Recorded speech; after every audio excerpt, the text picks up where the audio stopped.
Welcome to Classical Ideas. This is Greg Soden. Catholicism and media in the United States have grown up together side by side for decades. The radio broadcasts of Father Charles Conklin and the television episodes of Bishop Fulton Sheen have become legendary regardless if you agree with what either of these clergy members said. For years, Catholic clergy served an influential and authoritative presence in the media. But from 2005 to 2014, the comedian Stephen Colbert portrayed an ultra-conservative lay Catholic on his Comedy Central show, The Colbert Report, and used his Catholic identity throughout the show in different ways. So the guest on this episode is Dr. Stephanie Brehm, author of the brand new book, America's Most Famous Catholic According to Himself, Stephen Colbert and American Religion in the 21st Century. Out now from Fordham Press. Providing a digital media ethnography and rhetorical analysis of Stephen Colbert and his character from 2005 to 2014, Brehm examines the intersection between lived religion and mass media, moving from an exploration of how Catholicism shapes Colbert's life and the world toward a conversation about how Colbert the character shapes Catholicism. In this conversation, we discuss Brehm's interest in lived religion and media, terminology like lukewarm or cafeteria Catholicism, several of Colbert's sketches that he utilized, how his character has changed since he has moved on to The Late Show, and how religion survives the probe of humor in general. Dr. Stephanie Brehm received her PhD from Northwestern in religious studies. Her academic work uses ethnographic and media studies methods to explore the intersection of entertainment, mass media, and religion in 20th and 21st century American society. She is currently the Assistant Director for Academic and Strategic Initiatives in the Graduate School at Northwestern, where she developed and is implementing the strategic plans, reviews curriculum, and leads assessment initiatives. If you wish to follow Dr. Brehm's work, you can find her on Twitter at StephBrehm1, that's StephBrehm, the number 1, at her website at stephbrehm.com, and on Facebook at facebook.com/America's Most Famous Catholic Colbert. You can find me on Twitter at classical_ideas and at patreon.com/classical ideas podcast, and you can find all of the links I just said in the links in the show notes below. Without further delay, please enjoy this conversation with Dr. Stephanie Brehm.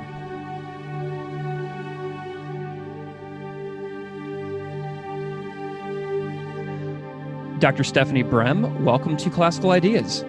Thank you so much for having me. I'm delighted to be here. So I am also delighted to have you on the show. And can you start off by introducing yourself however you see fit? Sure. So hi to the listeners. I am Stephanie Brehm. I started my academic life at Florida State University. I worked with Amanda Porterfield and Amy Kohlinger and Martin Kavka. I then went to Miami of Ohio for a master's working with Peter Williams and James Biello. And then I went to Northwestern University for my PhD, where I worked with Bob Orsi and Sarah McFarland Taylor. While I was there, I became very interested in higher education administration, and I now teach in the Master's in Higher Ed program as a side gig at Northwestern with Jean Lowe, also an American religious historian. We're everywhere. And I work at the graduate school at Northwestern. I have a full-time academic administration position, but I am also an instructor in the Master's in Higher Education program and what they call an associate chair at the Women's Residential College. So basically I get to have lunch twice a week and mentor some undergrads. So I have a very different academic life than many other authors that you've interviewed. No, that's really cool, though. Do you consider yourself more of a historian of American religion or like a religious studies scholar? Is there an important distinction there? Sure. I have been trained as an American religious historian. The history I study, though, is 21st century. So for many American religious historians, I'm about 200 years too late. Mhm. in what I study. So I've been trained as a religious studies scholar and as an American religious historian. Excellent. Can you tell me a little bit about how you came to care about the academic study of religion, the academic study of history? What kind of sparked these interests in you just to be interested in these as a professional path? Sure. So I went to Florida State University, and before that, I come from a multi-faith family. My mom is Catholic. My dad, my sister, and I are Jewish.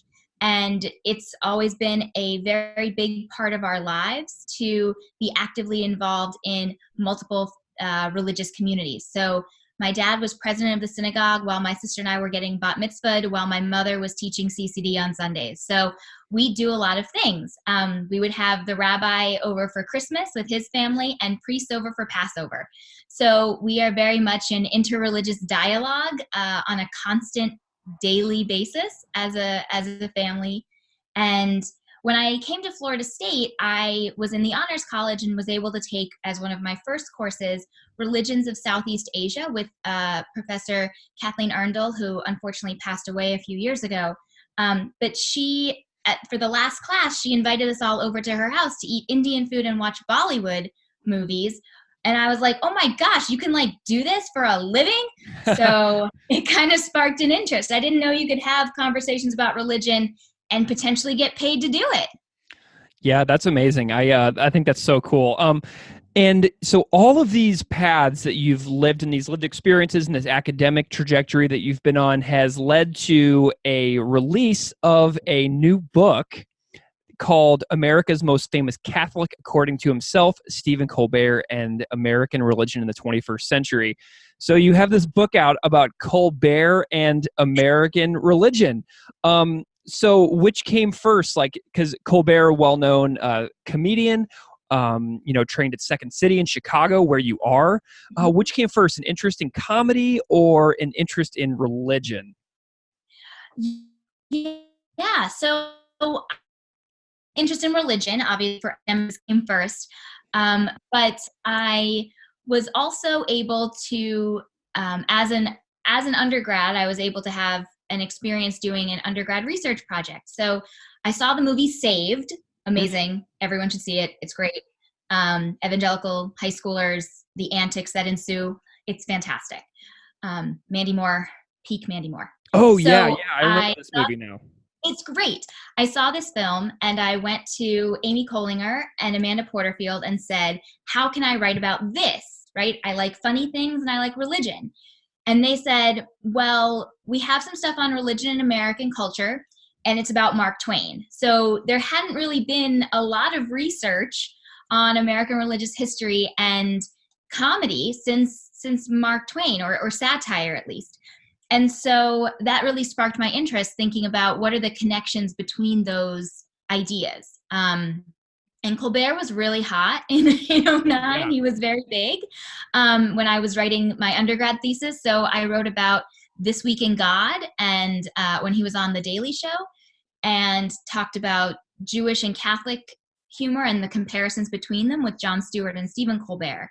Then I went to Miami of Ohio and started working on my master's thesis, which is about religion and entertainment, focusing on an evangelical theme park, the Holy Land Experience theme park in Orlando, Florida. I did a cultural ethnography of it, which was exciting and outside the official realm of comedy, but there were many incongruous moments that led to humorous aspects for me as a Jew walking into 21st century, quote unquote, Holy Land in Orlando.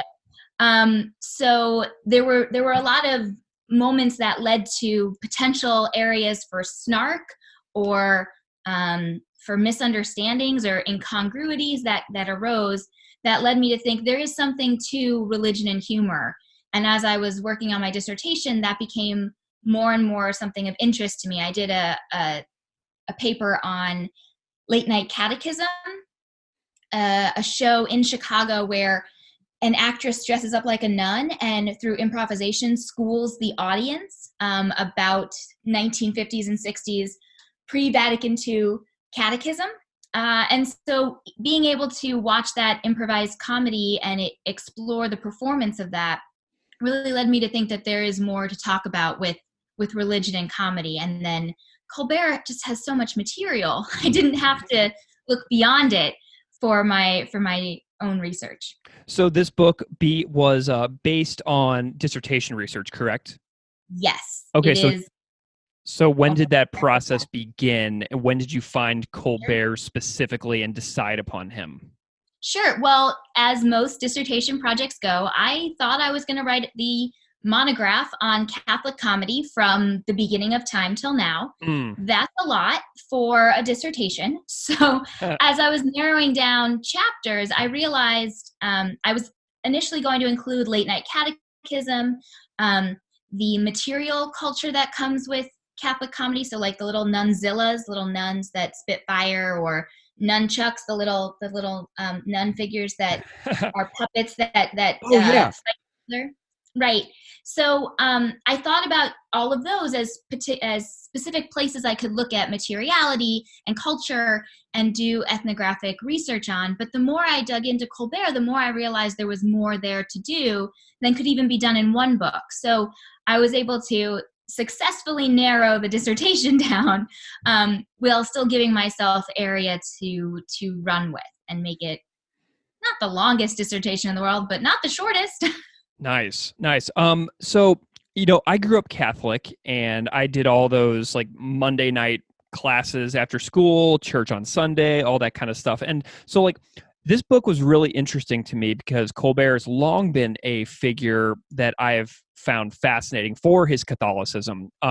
So what I'm about to say like won't resonate necessarily with all Catholics, but to me, an important reason this book reverberates with me personally is that as an institution, Catholicism seems to be, with its hierarchy of leadership, it presents itself as a kind of homogenous entity. But this book is really fascinating because you dive into the heterogeneity of it all, and much more so than seems to get talked about elsewhere.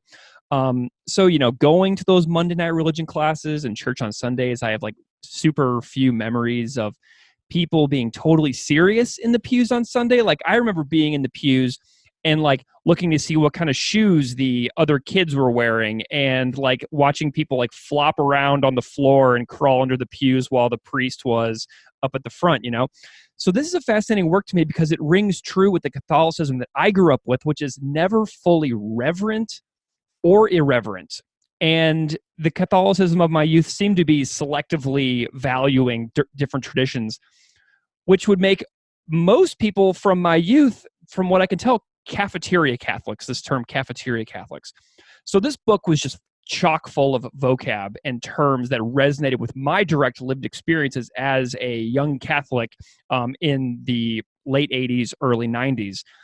So we have these terms in your book: thinking Catholics, cultural Catholics, lukewarm Catholics, cafeteria Catholics. And in this context of this heterogeneity of American Catholicism, you write that Colbert is the quintessential American Catholic.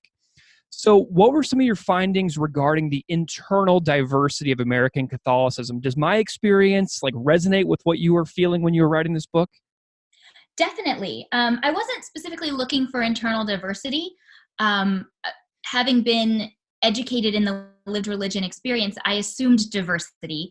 But the fact that Stephen Colbert, the actor, and Stephen Colbert, the character, were able to portray the multiplicity of Catholicism, right? Colbert, the character, is really this hyper-conservative, politically and religiously.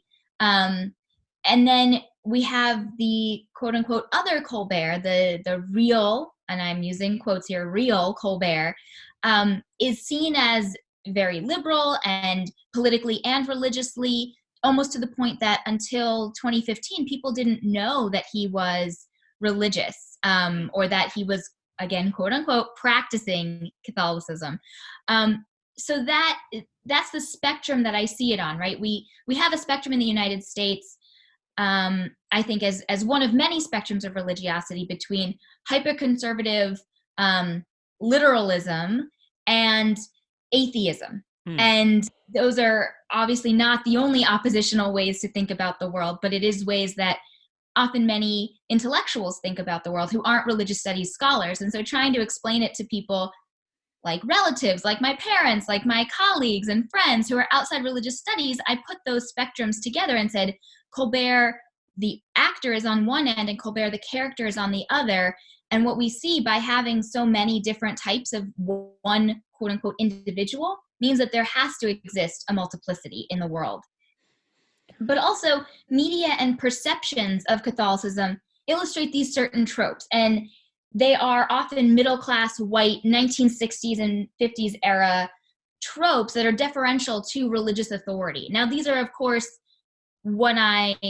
people use the words cafeteria, cultural, and lukewarm as backlashes and pejoratives against that.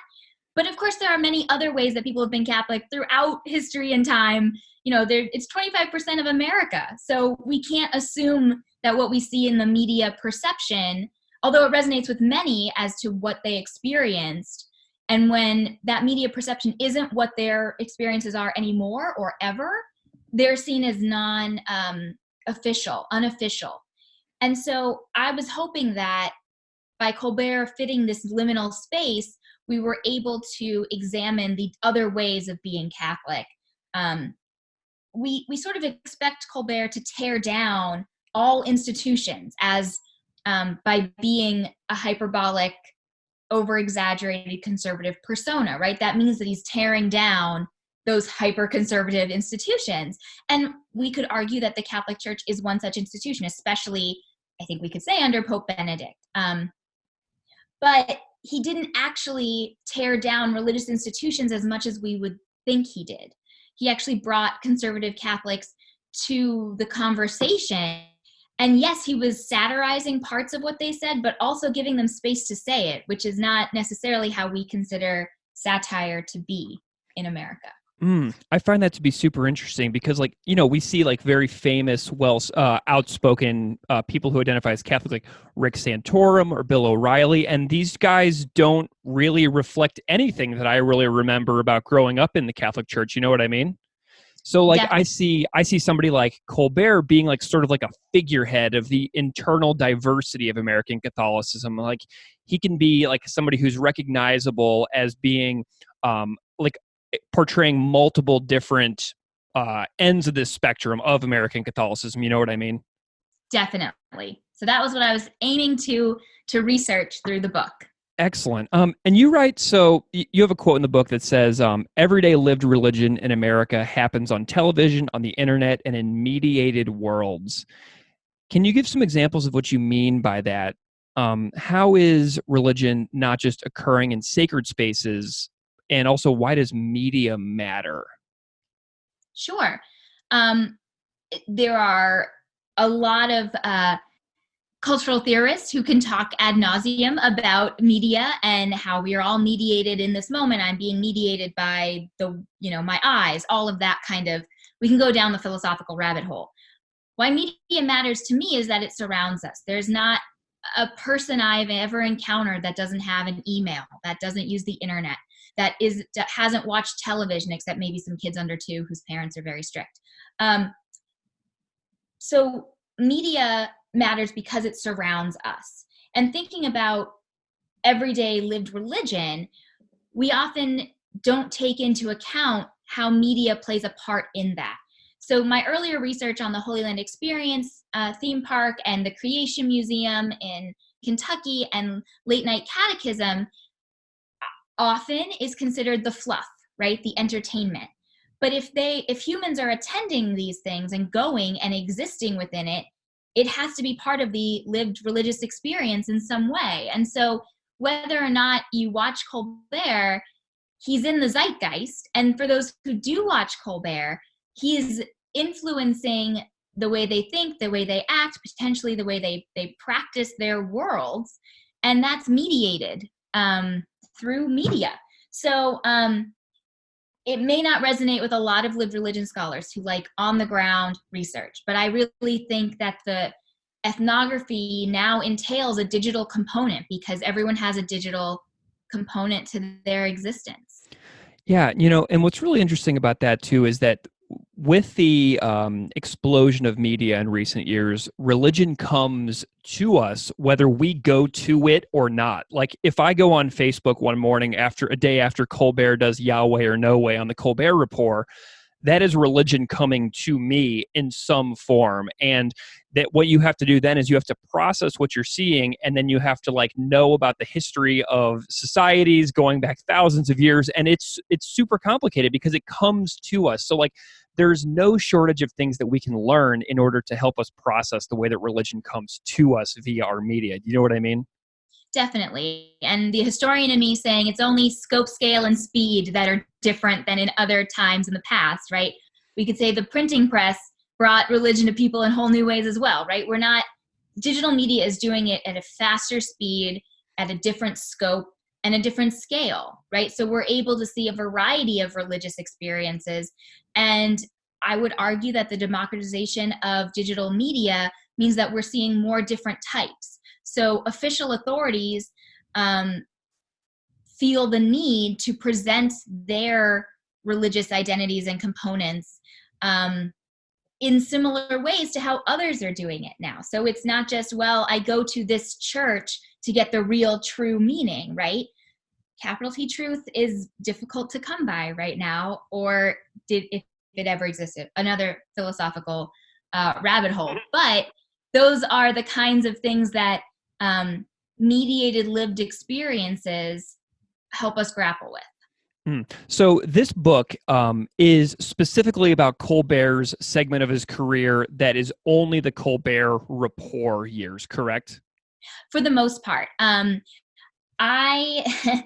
was a plan. Yeah. Tell me about your plan really quick. In March of 2014, I proposed my dissertation research in my prospectus to my committee. They were all on board. I was planning to go to New York for about a year and do research on the Colbert Report by going to the Colbert Report every day, just being at the tapings, getting to know people, doing a deep ethnography. And then April 2014, about a month later, his show is getting canceled because he's moving to The Late Show on CBS. So that's great. So instead, as my husband says, I have a closed data set. I have just the Colbert Report that I use for the content analysis. Now, because I was researching between 2014 to 2016, 2017, I was able to use all of the articles and journalism and reporting that came out while he was doing that transition. So in an effort to demonstrate who he was as an individual outside the character, he did a lot of interviews. So there are ones, in America Magazine, the Catholic magazines, and then there's ones in GQ. The GQ one is great for my research because it's all about his theology. But so he actually presented himself as a Catholic to American audiences through these interviews. So I was able to incorporate a little bit of that in some of the later chapters. And then the final chapter of the book is about post Colbert. So the shortest chapter is the research that was at the end. But yeah. So so in his Colbert Report years, it's very funny. It's very satirical. He's very clearly playing a character. And in a lot of ways, he is poking fun at a lot of different people and a lot of different topics throughout the years. So a quote that you included in the book that resonated with me a lot was why we poke at things like religion and politics with jokes. And the legendary Eric Idle from Monty Python said, if anything can survive the probe of humor, it is clearly of value. And we do this because we are pointing out what seem to be hypocrisies or inconsistencies, and we poke at those inconsistencies with jokes. So why does a person who practices a religion like Colbert matter so much in joking about a religion in public and from within? Why is it so important that people from within are able to poke at these inconsistencies? Sure. So first, it's because with religion in particular, it's seen as a solemn endeavor. And so the fact that someone who is not trying to, quote unquote, lambaste or hurt a religion he is a part of, so the insider component, makes us think differently as a culture about the place of humor and religion and their intersections. But then the insider status gives it greater credibility and weight, right? He knows what he's talking about, which is important when you're getting to the humor, right? It wouldn't make sense for when he talks about going on a Catholic bender when he failed to give up Catholicism for Lent, if he uses the incorrect words, right? Like he's talking about a mitre because that's what the Pope wears, right? It wouldn't make sense if he didn't know those things. So the insider status gives him credibility and weight, but it also helps people see it more as a benign joking. So while he's pointing out certain inconsistencies and incongruities and hypocrisies, he doesn't say, and then religion is invalid, right? His final clause is not, thus we don't need it. When you compare him to Bill Maher, for example, in Religulous, the 2009, I think, documentary. Yeah, it's on Netflix, I think. It's on Netflix. That's much more of, he's pointing out the incongruities and he's being satirical about it and he's being pointed in a way that is not benign. It's benign. It's malicious. He wants religion to not exist, right? So the end goal of these two types of humor are different. So Colbert is really doing what Eric Idle from Monty Python suggests. So he's poking at it because it's of value, and religion continues to survive because it matters. So Colbert is not tearing it down. He is poking at it because he likes it, sort of. Definitely. Okay. So you mentioned... yeah, go ahead. Sorry. No, please. Okay, so you mentioned that Colbert, Catholicism shaped Colbert, and then you move into a discussion about how Colbert shapes Catholicism. So how does someone like Colbert, who is a figure from within, how does someone like Colbert force a religion with centuries of tradition to do better? Does that make sense? Yes, but I'm not certain he's forcing the religion to do better. I think he's forcing Americans to grapple with what a religion looks like, right? Both the warts and all is how he phrased it in his conversation with Fordham University undergrads. So he might be highlighting certain components, but saying that's not all there is to it. So it's more about peeling back the onion rather than, I'm not certain he's an activist. I wouldn't frame him as that. And the topics that he selected about very much play into those stereotypes, the tropes that are benign. So like, can you rattle off all the names of your siblings in under a minute, right? Or are you really Catholic if you didn't sit in a pew for 6 hours at midnight mass? But what he doesn't really talk about all that often are the harder to deal with issues. So for example, he only has one segment that's dedicated to the priest-sex abuse scandal. In all 9 years on the show, right? Oh, and 05 to 14 were years that it's really important. It's coming to the fore, right? 2002 is when it comes out through Spotlight. So I can't imagine that it's not in the news during that time, but he only has one segment on it in 9 years. He does make little jabs here and there, but not enough for someone who is supposed to be making them do better. He doesn't actually force them to look in the mirror as much as we would expect him to. Okay, well, that's a limitation of his performance of then that I wasn't really aware of. I didn't really know that he wasn't addressing those because a lot of the years where he was doing this, I was like living out of the country, so I could only watch clips of his based on, what I could find online, which in, 2005, 6, 7, like it's hard to find stuff online back then. So that's interesting. I didn't know that he wasn't an overt critic of this sex abuse scandals. That's interesting. Yeah, he tears down political institutions with much more fervor than he does religious institutions. He's more often mocking not the authority of those institutions, but small little issues and ways that the media represents those religions. Interesting. Okay. So there's this concept in the book that I think that I would like for you to describe, and that is doublespeak. What does this mean within the context of your book for how Colbert balances his real person and this character? Sure. So doublespeak or polysemy is a rhetorical device where the coexistence of many possible meanings for a word or a phrase. What's interesting is that the character, also named Stephen Colbert, embodies that doublespeak, right? So we audiences hear him say one thing and then interpret it in multiple ways. So there was an Annenberg study right around 2006. So it was like 2007. So the first year or two of the Colbert Report, and it surveyed audiences and did a reception study of conservative and liberal audiences. And conservatives thought that Colbert was truly conservative. They thought he was a Bill O'Reilly in real life, and liberals thought he was parodying Bill O'Reilly. And so that doublespeak really polarized how people watched the show. And then as he did the White House Correspondents' Dinner in 2006 and gained more notoriety and had any sort of engagement beyond the character, the doublespeak became more pronounced, but you were able to decipher it more.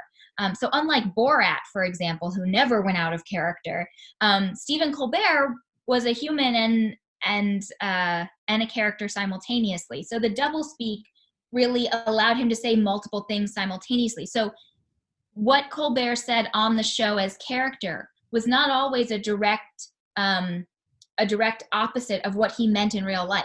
He said that he sometimes would throw in something he truly believed, something that was authentic to him, just to mess people up, because otherwise they would think that it's a one-to-one oppositional response. Interesting. So this allows him to be persuasive to people who are coming at his character with their preformed political ideologies. Does that make sense? Definitely. Fewer conservatives watched the show towards the end, when it became more obvious to people that it was a satirical show. Although honestly, it was on Comedy Central. It should have been known from the start. That's the title of this network. Yeah. Okay. So your research for the book, as you said earlier, kind of started when Colbert stopped. And you kind of talked a little bit about your vision of what you would have done and then kind of what changed during the research process. So I'm curious if you have noticed how his approach to discussing religion has shifted since he's transitioned from the Colbert Report to The Late Show. How is he different now that he's out of character? Sure. So now that he's out of character, obviously the bombastic, over-exaggerated, egotistical side is gone. And I think that means that he attempts to represent a quote-unquote more authentic version of his Catholicism. So his interview with Joe Biden, in 2015, when Biden's son had just passed away and Biden was considering a presidential run for 2016, that episode really touches a lot of people, right? The Anderson Cooper interview with Colbert in August of 2019, those are amazing. moments. Yeah, those are moments where he is representing Catholicism. I want to keep saying quote unquote, but authentically. I think that's how he would describe it. But it's also much more tame, right? His comedy is much sillier on the Colbert Report, on The Late Show. And it's not as biting other than the monologue. So he's finding his way on the new show comedically, and religiously he is more able to be his authentic Catholic self, but that doesn't actually illustrate the multiplicity in the same way. Yeah. And speaking of that Anderson Cooper interview, I mean, I watched that recently when somebody posted that into my Facebook feed, and the religion of Colbert came out so clearly whenever he was discussing the untimely death of his brothers and father when he was a kid. And then Anderson Cooper was dealing with the death of his mother, Gloria Vanderbilt, around the same time. And so Colbert was like consoling Cooper, who was like crying in the interview. And it was like really moving to watch these two guys have this moment. And then Colbert said something. He said, "Suffering is part of the deal for the gift of being able to be here." And that to me was an explicitly religious moment where he allowed that authentic lived Catholicism to come out, where he said that we just suffer. That's just what happens, and that's just the way it is. And so that really jumped out at me. And I think about, like, the 2005 Colbert, and I wonder if he would have allowed himself to get that far out of his character to have a conversation like that with someone like Anderson Cooper. Do you think so? No, he would not have ever done that out of character between 2005 and 2014. There was one event where he met with Cardinal Dolan at Fordham University, and it was a camera blackout. We don't actually have video, at least that's what Fordham tells me, of that event, because he was out of character during it, and he didn't allow anyone besides the undergraduates and a few press, not visual press, but newspapers, to cover it. So I don't think he would have had those solemn moments. So it's both exciting to see a comedian do something that is more, I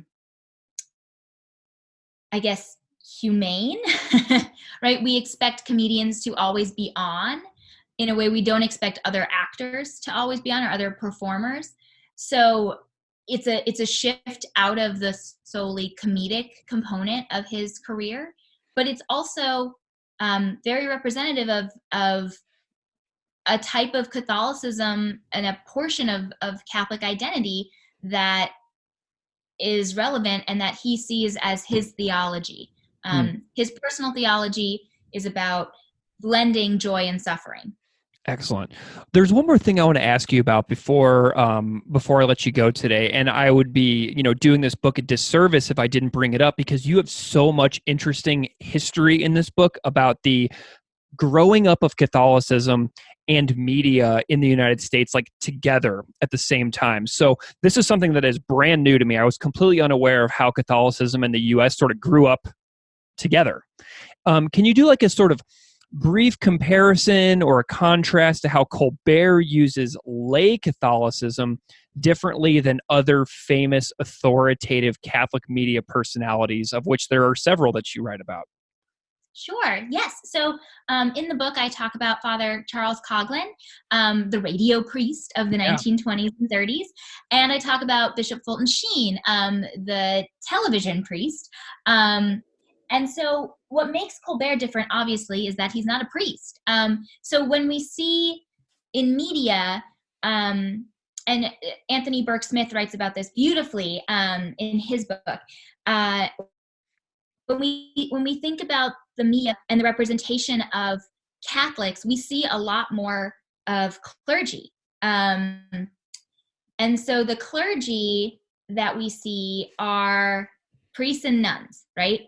Any movie from the before 1960s about priests and nuns. I mean, Elvis played a priest, right? Like, we're talking, this is insane. Yeah. And the Catholics that we see aren't lay Catholics. So the fact that Colbert, as a character, as the pundit, is able to be a Catholic authority on television by not being a priest, and I use the example of the segment Yahweh or No Way, where he decides what God would want, Yahweh or no way. And the fact that that's able to happen as a layperson is a shift historically. But beyond that, Colbert really takes up the mantle of both Coughlin and Sheen in different ways. So he allows the authority to rest in the presenters he brings in. So his guests get the final word on Catholic authority. So he debates prominent Catholics like Gary Wills, Sister Simone Campbell, William Donahue, and then the chaplain of the Colbert Nation, Father Jim Martin. They all get to dispel the buffoonery of Colbert's questions. They get to engage with it. So he's presenting a forum for the other authorities to present their ideas rather than being the sole authority in his interviews with guests. But I think Father Coughlin was able to, and Bishop Sheen were able to present Catholicism beyond the Catholic enclaves. beyond the parishes and beyond the ghettoization of their time periods. They were able to get Catholicism out beyond where it had been before. And so each of these moments is pushing Catholicism forward. And Colbert is that for the digital era in ways that Catholic clergy aren't right now. And I would argue that it's possibly because of the lack of support for Catholic clergy with sex abuse scandal happening. And I would argue it's a destabilization of official authorities, quote unquote, post 1960s and 70s. I mean, there's a lot of historical reasons for this, but Colbert has sort of, in the Colbert Report, took up the mantle of both being a Catholic authority and presenting other Catholic authorities and allowing them to speak for themselves. Do you think that Father Jim Martin, the Jesuit priest, do you think his presence and involvement with the Colbert Nation allowed him to become so prominent on like social media and Twitter that he is today? I'm sure it helped. I don't have a reception study on Jim Martin. I think his collegiality and friendship with Colbert couldn't have hurt the situation. Gotcha. And so Father Jim Martin, when I interviewed him, said that he first went on the Colbert Report to get promotion for America Magazine, which he was the editor of, and is the editor of. But I don't think the rest of the times were just that reason. I think he liked having conversations with Colbert and being able to correct the record compared to the bombastic Colbert character. So Conklin was like a super serious figure on the radio. Yes. And but he was also a performer. So he knew what he was doing when he would use this like really intense voice, and he would in The Office there's an episode where Dwight Schrute like bangs on the podium, and that's what Conklin is doing. He is using the force of his voice and his performance to relay his messages. And later on, like Colbert the character, Conklin had some very conservative views. He became very anti-Semitic. He became, the Council of Bishops in the U.S. wanted to get rid of him from his position as radio priest, and the Archbishop of Detroit is the one that was friendly with him and kept him on. And it wasn't until World War II when Rome said, "We got to get you out of here," and Rome kicked him out. So he had these very conservative beliefs, very xenophobic, very anti-Semitic, which Colbert, the character, then embodied later, 100 years later. So Colbert, the character, used the prominence of Conklin and the way that he was persuasive and, very passionate about his beliefs, for good and bad. But he used those very well. So, and then you also write about somebody that I'd never heard of, which is Bishop Fulton Sheen. And I had never heard of him, but he was on television and Conklin was on the radio. But I know that also that Sheen may have been way different than Conklin, right? Like you write that he was very funny. Can you tell us a little bit about Sheen's performance and maybe how Colbert was maybe inspired by that as well? Sure. I wouldn't call Sheen funny. I think he told jokes. Sometimes they landed, sometimes they didn't. Gotcha. His in-studio audience seemed to find them funny, but that again is probably very particular. We don't call him funny now, right? Right. Okay, that makes sense. You would watch him and be like, "Oh man, best comedian ever." He was much more about informational entertainment. So his show, Life is Worth Living, was on prime time, and he would talk about the moments of the issues of the day without a script. He would just tell a story, say what's going on in the world. Sometimes he would answer questions from the audience or from letters he would receive. He would be funniest with the letters he would receive, right? Like, do all priests have bald spots? Is that why they're wearing their zuchet, why they're wearing their head covering? And he would take it off and bow his head and show them, no, I don't have a bald spot. But most of the time he was just informing people of the Catholic view on a current event or an issue or relationship building with that community. So he was much more formal in presentation, very stately outfits. He would look very pristine. And his show was about bringing Catholic messages to mass audiences through television, which was really exciting. And it predates televangelism. So what we think of as, TV religious clergy has been so overwhelmed by televangelism of the 70s, 80s, and 90s, and even today, that we don't see the place that early television had. Is there a place online to go watch old episodes of Fulton Sheen's episodes? YouTube, but beyond YouTube, there are lots of archives that have them. There are videos. You can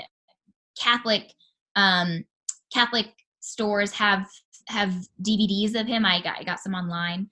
And there's a great book by Christopher Lynch on Fulton Sheen. Interesting. I liked what you said earlier as well about how we would tell jokes and people in the room would laugh, but then upon dissection, those jokes would be revealed to be incredibly not funny.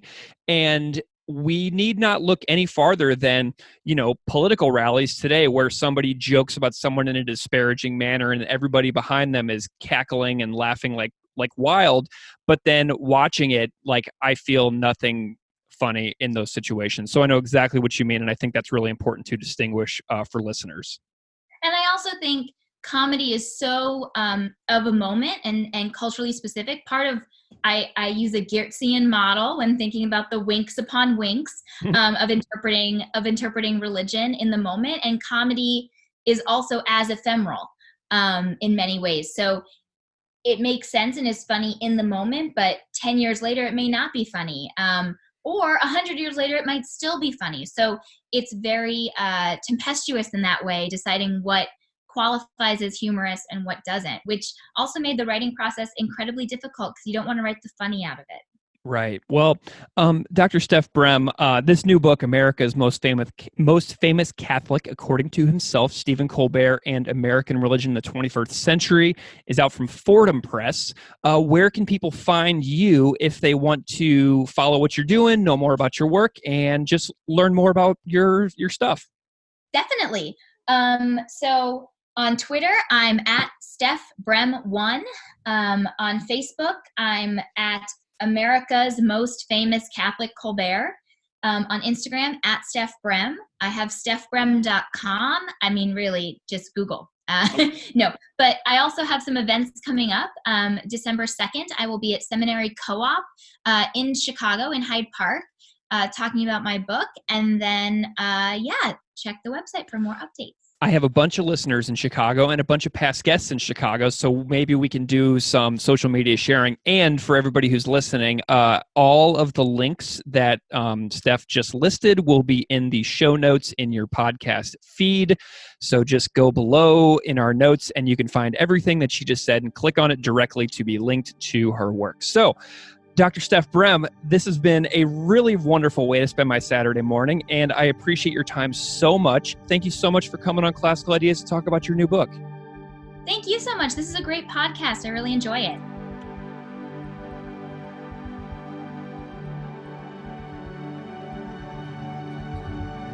Classical Ideas is produced by me, Greg Soden. Music on Classical Ideas is composed and performed by Derek Strybeck. You can find his music at www.wearewarmmusic.com. If you like this show, please rate it on iTunes, Stitcher, or wherever you get your podcasts. You can email me at classicalideas@outlook.com or find me on Patreon at patreon.com/classicalideaspodcast. Thanks so much for listening.